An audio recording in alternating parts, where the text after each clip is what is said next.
Tuhan, kita katakan bersama-sama, amin, amin. Kita berikan tepuk tangan buat Tuhan Yesus yang baik.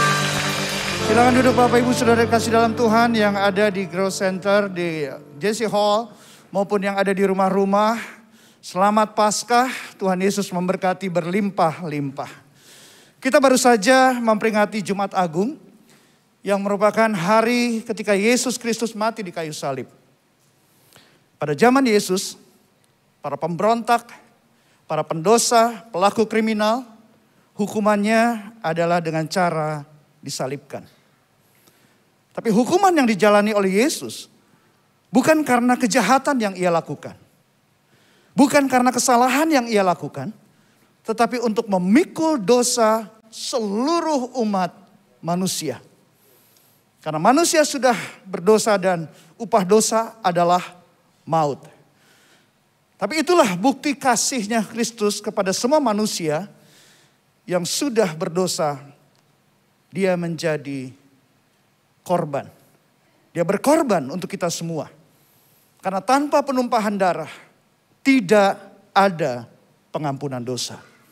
Dan hari ini kita di Minggu Paskah, di mana Paskah memberikan makna mendalam tentang cinta, kemenangan, dan pengharapan di dalam Yesus Kristus. Kita boleh berikan kemuliaan, tepuk tangan buat Tuhan Yesus yang baik.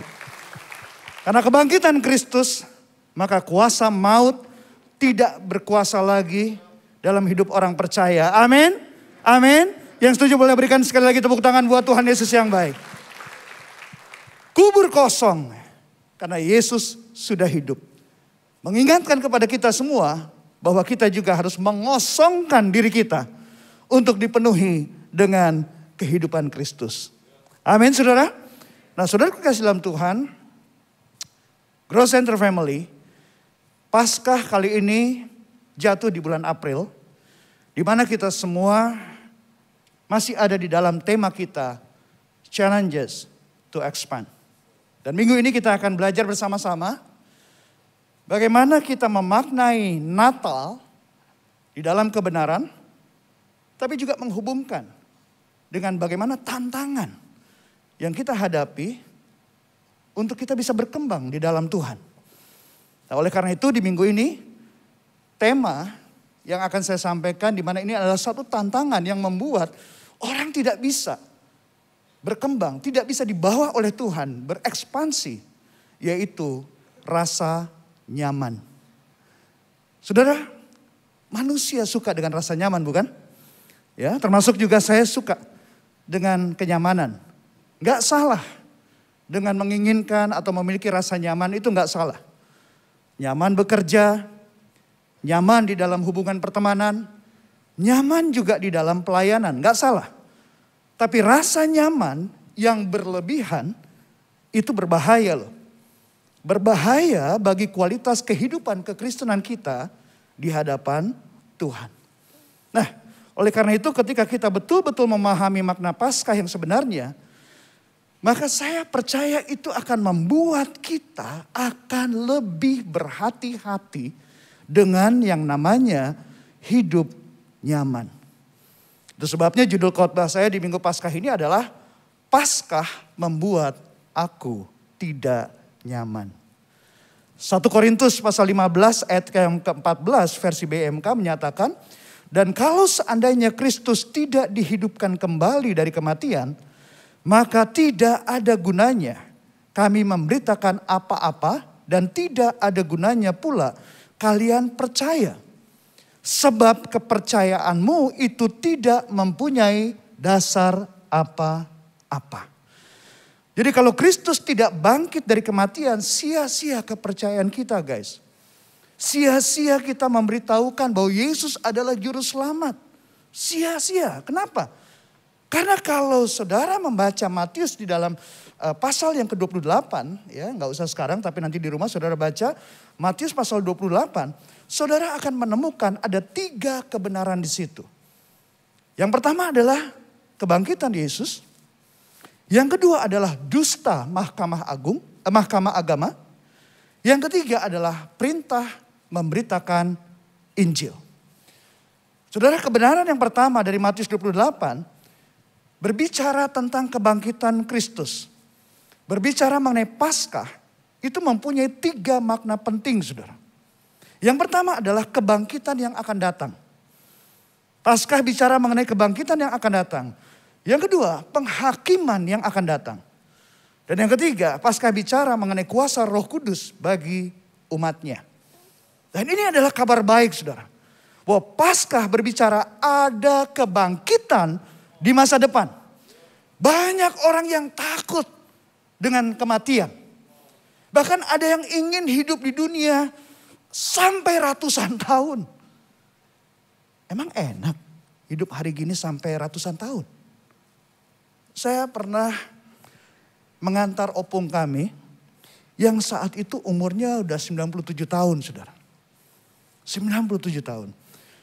Nah, waktu itu si opung ini cerita tentang teman-temannya. Dan memang betul teman-temannya banyak tokoh-tokoh, ya, tokoh-tokoh terkenal di bangsa kita. Tapi semua teman-teman yang dia ceritain itu sudah meninggal dunia, saudara. Jadi teman-teman yang selevelan dia udah gak ada lagi. Nah, waktu kumpul-kumpul keluarga, si opung itu cuma duduk sendirian.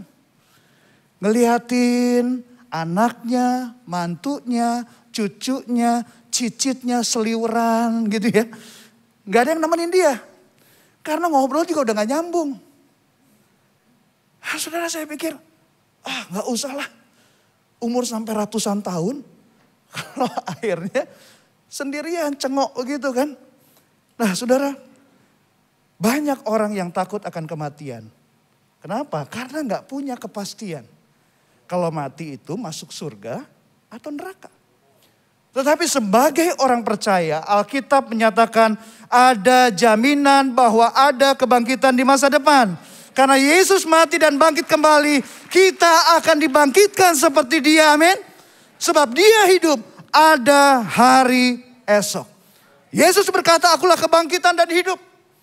Barang siapa percaya kepadaku, ia akan hidup walaupun ia sudah mati. Yang percaya kita berikan tepuk tangan buat Tuhan. Haleluya. Paskah juga berbicara mengenai the future judgment. Kebangkitan Yesus adalah bukti ada penghakiman di masa depan. Nah, saudara, mungkin ini kedengarannya gak terlalu menarik ya guys. Ya, tetapi itu adalah sesuatu yang perlu kita ketahui. Kita hidup di tengah-tengah dunia di mana keadilan seringkali diselewengkan. Keadilan seringkali diabaikan, bukan? Apalagi yang namanya orang Kristen. Di banyak negara sering orang Kristen itu mau dihambat. Dia gak tahu aja orang Kristen jangan dihambat. Semakin dihambat justru semakin merambat. Amin. Amin. Ya, semakin lebat. Kenapa semakin lebat? Udah dihambat semakin lebat. Karena daun akasia di atas pohon, makanan lezat bagi jerapah. Memang dahsyat firman Tuhan, memberikan kekuatan yang berlimpah. Haleluya. So, kebangkitan Kristus mengingatkan kita bahwa di masa yang akan datang akan ada penghakiman yang adil. Penghakiman yang adil dari Tuhan sendiri. Karena ada tertulis, karena ia harus memegang pemerintahan sebagai raja. Yesus akan datang sebagai raja yang akan mengadili, dan keadilan dari Allah pasti menang. Amin. Paskah berbicara kebangkitan Kristus memberikan kita kekuatan. Katakan sama-sama, kekuatan. Kekuatan untuk menjalani kehidupan sebagai pengikut Kristus. Tuhan tahu kita punya kelemahan. Tuhan tahu kita tidak kebal terhadap dosa. Tuhan tahu. Tetapi Alkitab tidak mengajarkan bahwa kita boleh menyerah terhadap dosa. No. Sebaliknya, kebangkitan Kristus membuat kita bisa bertahan. Katakan sama-sama, bertahan. Dan menolak, katakan sama-sama, menolak. Bertahan dan menolak setiap dorongan berbuat dosa. Bukan dengan kemampuan kita sendiri, tetapi oleh kuasa Roh Kudus. Kita berikan tepuk tangan buat Tuhan Yesus. Haleluya. Makan kue sus, makan ketan. Di dalam Yesus ada kekuatan. Berikan tepuk tangan bagi dia. Kebenaran yang kedua yang kita bisa lihat dari Matius 28. Bahwa ada dusta mahkamah agama. Saudara, Alkitab menyatakan bahwa iblis adalah bapa segala dusta. Ingat itu. Dan roh dusta itu bekerja sampai sekarang untuk membuat manusia meragukan pribadi Yesus. Ya. Dan menjelang kedatangan Kristus, roh dusta itu semakin giat menyebarkan pengaruhnya melalui manusia-manusia yang dipakai oleh roh dusta ini. Yang mengatakan Yesus bukan Allah. Ada juga yang bilang bahwa yang disalibkan itu bukan Yesus Kristus. Dan masih banyak lagi saudara, dusta yang membuat manusia ragu akan pribadi Yesus Kristus sebagai Tuhan dan Juru Selamat. Dengan kemajuan teknologi, dusta pun seakan ikut bermetamorfosis. Gampangnya kita mengakses layanan media sosial lewat Google, Facebook, IG, WhatsApp, YouTube, TikTok dan lain sebagainya dengan beragam aplikasi yang canggih telah memberikan akses cepat bagi penyebaran dusta bagaikan virus yang memikat dan mematikan di tengah pandemi ini, saudara. Hati-hati dengan roh dusta ini. Kebenaran yang ketiga dari Matius 28 bahwa ada perintah memberitakan Injil. Saudara, Yesus berkata, karena itu pergilah, jadikanlah semua bangsa muridku. Dan baptislah mereka dalam nama Bapa dan Anak dan Roh Kudus. Dan ajarlah mereka melakukan segala sesuatu yang telah kuperintahkan kepadamu. Dan ketahuilah, aku menyertai kamu senantiasa sampai kepada akhir zaman. Kita berikan tepuk tangan buat Tuhan Yesus yang baik. Haleluya. Itu adalah 3 kebenaran yang kita bisa temukan di dalam Matius 28. Untuk kita lebih memahami makna Paskah itu sendiri. So, jadi bagaimana sekarang seharusnya kita hidup sebagai orang Kristen? Saudara, keaslian seorang Kristiani ditandai adanya kehidupan Kristus di hidupnya. Sesederhana itu, saudara. Itu aja. Nah, bagaimana Yesus hidup? Ini pertanyaannya kan? Bagaimana Yesus hidup? Ada tertulis, saudara. Yesus datang ke dunia, dia mengajar firman Tuhan. Yesus memberitakan Injil. Karena Injil adalah kekuatan Allah yang menyelamatkan. Yesus datang untuk melayani, bukan dilayani. Dan dengan kuasa Roh Allah, Yesus melenyapkan segala penyakit dan kelemahan. Itulah kehidupan Kristus. Nah, pertanyaannya adalah, apakah kehidupan Kristus sudah ada pada setiap kita? Saudara, kita jangan cari alasan. Sebab ada tertulis, barang siapa mengatakan bahwa ia ada di dalam dia, ia wajib hidup sama seperti Kristus telah hidup. Yang setuju boleh katakan amin. Yang di rumah-rumah boleh katakan amin. Dan berikan tepuk tangan buat Tuhan Yesus yang baik. Saudara, sekali lagi bukan tidak boleh kita merasa nyaman. Bukan tidak boleh. Tetapi hati-hati dengan kenyamanan. Karena terlalu nyaman itu berbahaya. Yesus berkata hanya dengan sangkal diri, pikul salib, mentaati perintahnya. Maka kita bisa mengikuti dia. Dalam kesempatan ini secara cepat ada beberapa tanda kenyamanan yang berbahaya. Yaitu apa? Sekalian kita check up ya. Kita check up. Yang pertama adalah tidak ada ketegangan dengan iman Kristen saya. Ketika saudara berada di kantor, di organisasi politik dan lain sebagainya. Dan orang-orang di sana berkelakuan bertentangan dengan firman Tuhan. Melawan hukum, ada yang korupsi. Tetapi saudara merasa biasa aja. Tidak ada pertentangan batin di dalam diri saudara. Hati-hati. Itu tanda kenyamanan yang berbahaya. Saudara sudah mulai kompromi demi kenyamanan saudara. Yang kedua, tandanya adalah saya tidak pernah merenungkan atau bergumul dengan prinsip teologi Kristen. Ketika saudara tidak pernah merenungkan atau bergumul dengan prinsip-prinsip teologi Kristen, karena saudara tidak tertarik tuh untuk mempelajari lebih jauh tentang doktrin keselamatan, tentang bahasa roh, tentang ketritunggalan Allah, hati-hati. Itu adalah tanda kenyamanan. Karena iman yang sehat, iman yang tidak merasa nyaman itu akan terus-menerus mengguncang saudara, akan mendorong saudara, akan menghancurkan pikiran salah yang ada di dalam diri saudara. Itulah adalah iman yang membuat saudara akan merasa gelisah dan ingin tahu lebih banyak. Saudara nggak puas dengan yang sudah ada. Saudara ingin memahami Tuhan lebih dalam lagi. Makanya saudara mau belajar. Di gereja kita ikut KOM 100 nggak puas. KOM 200 nggak puas. Pengen belajar tentang firman Tuhan lebih dalam lagi.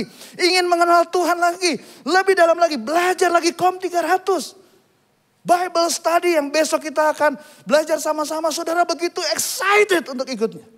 Itu adalah iman yang sehat. Tanda kenyamanan yang berbahaya. Kelakuan saya tidak ada bedanya dengan mereka yang belum percaya. Kelakuan saudara tidak ada bedanya dengan mereka yang belum percaya Kristus. Sama-sama pergi nge-wine. Bukan wine yang salah, mabuk dia yang salah. Sama-sama kalau ngomong tuh nyampah. Suka ngejulit. Doyan ngegosip. Bahkan sampai ada orang yang kaget. Kalau, lu tuh ternyata Kristen. Karena kelakuan kamu sama brengseknya dengan mereka. Nah, ini adalah tanda iman saudara terlalu nyaman. Di mana orang gak bisa membedakan bahwa saudara ternyata sebagai pengikut Kristus. Sampai-sampai mereka yang mengenal saudara dengan baik gak bisa membedakan bahwa saudara seorang Kristen. Karena gak ada bedanya dengan mereka. Berikut, tanda kenyamanan yang berbahaya. Saudara tidak pernah memikirkan, bahkan tidak ingat khotbah minggu kemarin. Padahal ini baru hari Senin nih. Kalau khotbah minggu di gereja begitu gampang dilupakan. Sehingga saudara jarang mengingatnya setelah saudara meninggalkan gereja. Kekristenan saudara mungkin sudah terlalu nyaman. Karena khotbah yang alkitabiah seharusnya tidak membuat kita apatis. Tidak akan membuat kita tidak tertantang untuk hidup lebih baik lagi menjadi serupa dengan Kristus. Karena firman Allah itu hidup dan kuat. Amin. Firman Allah itu lebih tajam daripada pedang bermata dua manapun. Firman Allah itu menusuk amat dalam sampai memisahkan jiwa dan roh. Memisahkan sendi-sendi dan sumsum. Firman Allah sanggup membedakan pertimbangan dan pikiran hati kita.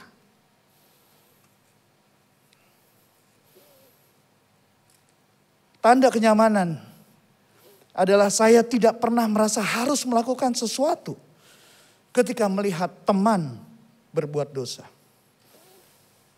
Ketika kita tahu, kita melihat ada teman kita, saudara kita yang berbuat dosa. Kita tahu itu berbuat dosa, tapi saudara tidak pernah merasa harus melakukan sesuatu ketika melihat dia berbuat dosa.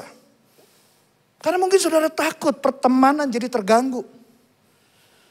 Takut atau mungkin saudara berpikir bahwa keselamatan itu kan urusan masing-masing. Masuk surga kan gak gandeng-gandengan. Hati-hati saudara. Saudara sudah terlalu nyaman. Karena kebenaran firman Tuhan mengatakan ketika kita tahu ada saudara kita yang berbuat dosa. Dan kita tidak mengingatkan dia. Dosanya dia tertanggung sama kita. Tapi kalau kita sudah kasih tahu dia tetap berbuat dosa, kita bebas dari tanggungan itu. Gak ada seorang pun dari keluarga, komunitas dan gereja mengomentari pertumbuhan rohani kita. Kenapa? Karena ini mungkin sudah terlalu nyaman. Ketika seseorang percaya kepada Injil Yesus Kristus berarti percaya pada perubahan. Meski tidak terlalu linear, tapi kehidupan Kristus harus ditandai dengan pertumbuhan. Ada momentum ke depannya. Ada perubahan ke arah yang lebih baik.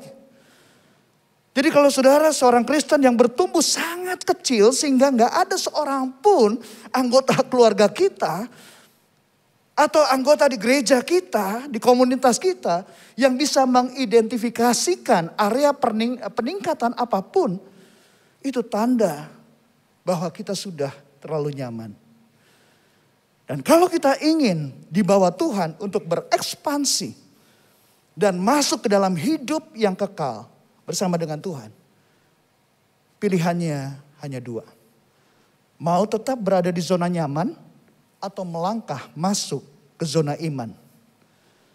Saudara, kita perlu meninggalkan tempat yang nyaman dan bergabung bersama dengan Tuhan dalam sebuah journey, dalam sebuah perjalanan.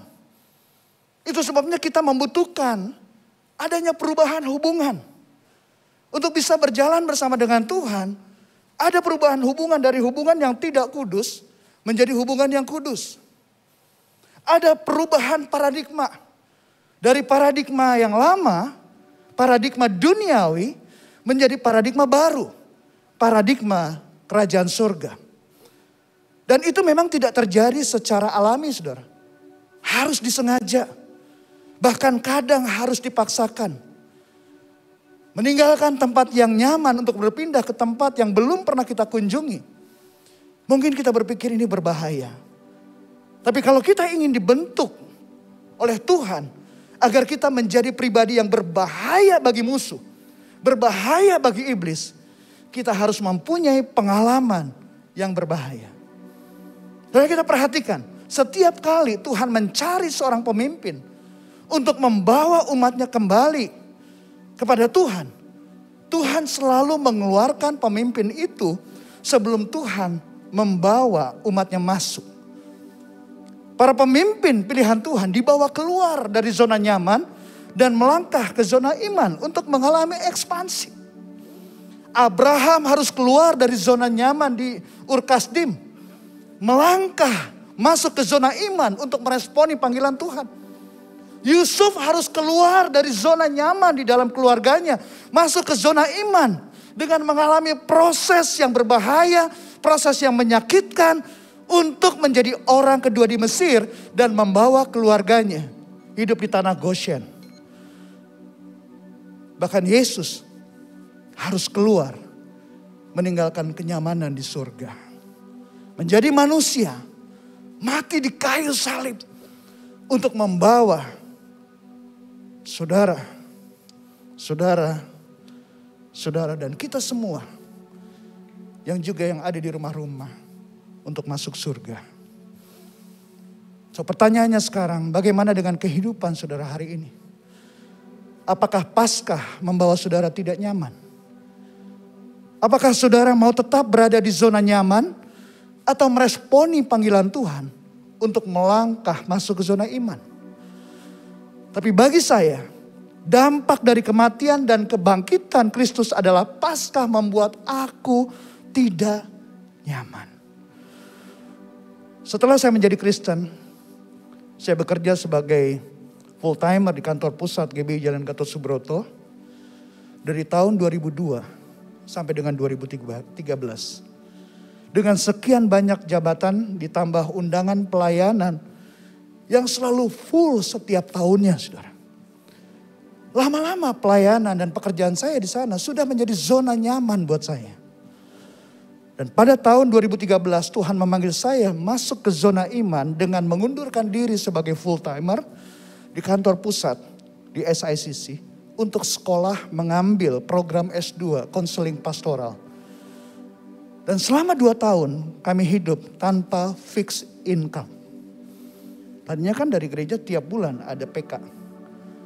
Tetapi Tuhan pelihara kami dengan cara yang ajaib. Dan ternyata sekarang saya mengerti.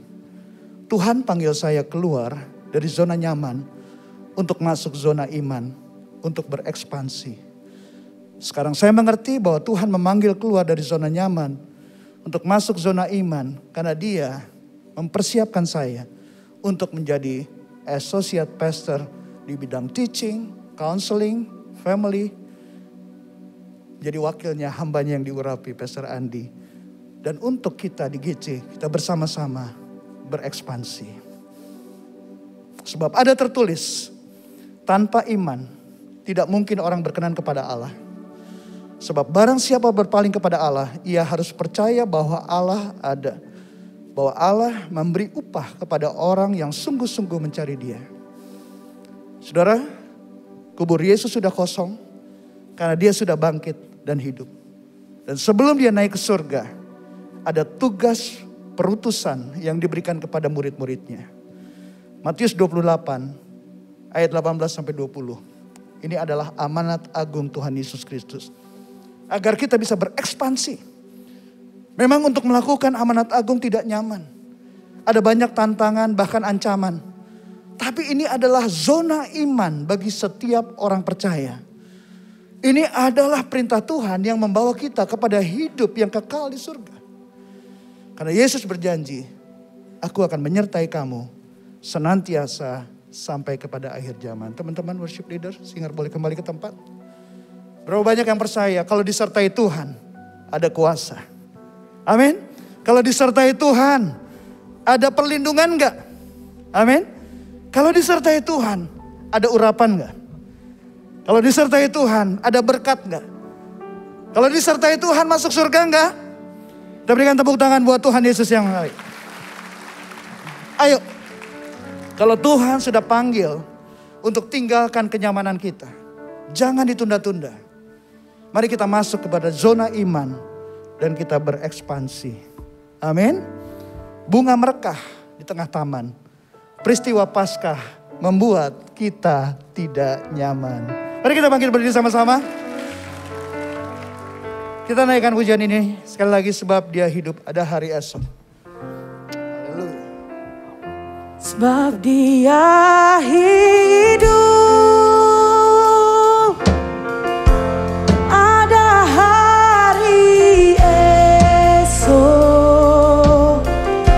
Sebab Dia hidup. Ku tak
ketika panggilan Tuhan itu terdengar. Ketika Tuhan memanggil saudara dan saya, kita sama-sama dipanggil oleh Tuhan untuk keluar dari zona nyaman, masuk ke zona iman, untuk berekspansi bersama-sama dengan Tuhan dan tubuh Kristus. Angkat kedua belah tangan saudara dan mari kita mulai berdoa berbahasa roh. Tuhan, saat ini Engkau melihat setiap umat-Mu yang atasnya nama-Mu disebut, membuka hati untuk siap menerima setiap panggilan Tuhan. Hari ini Tuhan, kami katakan bahwa kami tidak takut, kami tidak gentar, karena Tuhan hidup. Yesus hidup memegang hari esok. Ku berdoa ya Tuhan, curahkan kuasa, kuasa, kuasa di dalam nama Yesus untuk melangkah masuk zona iman dan menuntaskan amanat agung Tuhan Yesus Kristus. Di dalam nama Yesus kami berdoa. Haleluya.